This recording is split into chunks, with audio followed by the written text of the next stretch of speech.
Goeienaand Magaliesig, baie welkom by ons Sabbat-opening. Kom ons sluit ons oë. Dankie Here dat U ons veilig deur nog 'n week gelei het.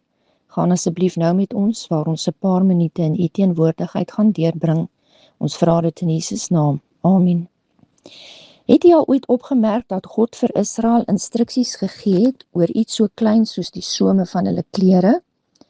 In Numeri 15 vers 38 tot 41 het die Here aan die volk van Israel beveel om klossies aan die some van hulle klere te sit met 'n blou koord daarin geweef.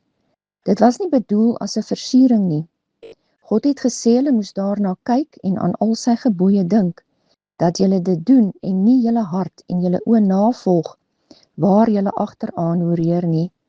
Hulle moes hom gehoorsaam en nie die begeertes van hulle eie harte en oë volg nie. Elke dag terwyl hulle aangetrek, gestap, gewerk en onder die nasies geleef het, was daardie klossies 'n sigbare herinnering. Jy behoort aan God. Israel is nie geroep om te leef volgens wat hulle gesien, gevoel of begeer het nie. Hulle is geroep om God te onthou wat hulle uit Egipte land uit die slawehuis uitgebring het, die God wat hulle verlos het en die God wat hulle as sy volk afgesonder het. Dit is hoekom hierdie besonderheid saak maak. Die klossies het hulle nie gered nie. Dit kon niemand regverdig maak net omdat hulle dit gedra het nie. Maar dit het na 'n dieper behoefte gewys. Mense vergeet maklik God se woord. Ons dwaal maklik af. Ons volg dikwels ons eie begeertes. Ons laat toe dat die wêreld en sy gewoontes ons waardes vorm. In Matteus 9 vers 20 tot 22 kom 'n vrou wat al 12 jaar aan bloedvloeiing gely het agter Jesus aan en raak die soem van sy klere aan. Sy het nie haar geloof in Jesus se kleed geplaas nie. Haar geloof was in Christus geanker. Jesus sê vir haar, wees dapper dogter, jou geloof het jou gesond gemaak.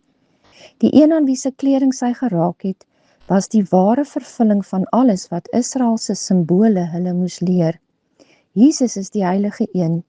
Jesus is die verlosser. Hy is die een wat onrein mense heel maak en hulle na God terugbring. Ons dra dalk vandag nie klossies op ons klere nie, maar ons het steeds nodig om herinner te word. Ons het nodig om daagliks die skrif voor ons oë te hou. Ons het daaglikse gebed nodig. Ons het Christelike gemeenskap nodig, wat ons terugroep wanneer ons harte dwaal. Ons moet onthou dat ons nie aan onsself behoort nie. Ons behoort aan Christus. Die vraag aan elkeen van ons vanaand is, wat laat ek daagliks toe in my lewe, wat my karakter vorm? Help my daaglikse gewoontes my om te onthou, dat ek vir God afgesonder is? Kom ons sluit ons oë en bid saam. Here, ek wil vanaand vir U vra dat U weer vir ons opnuut 'n hart sal gee wat U wil dien. 'n hart van sonde vry, 'n hart wat gereinig is deur die bloed wat so ruim gestort is vir ons. Gee ons in hierdie Sabbatsure, Here, 'n hart wat sag en teder is. Maak dit, o Heer, U troon, waar net God alleen kan spreek en Jesus in kan woon. Gee ons harte, Here, wat rein gedagtes dink, waar net U liefde troon. Volmaak en rein en reg en goed, soos Jesus, net so skoon.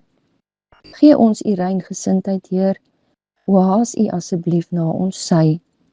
Skryf op ons harte die beste naam, U nuwe naam vir ons. Want ons vra dit in Jesus se soete en liefdevolle naam. Amen.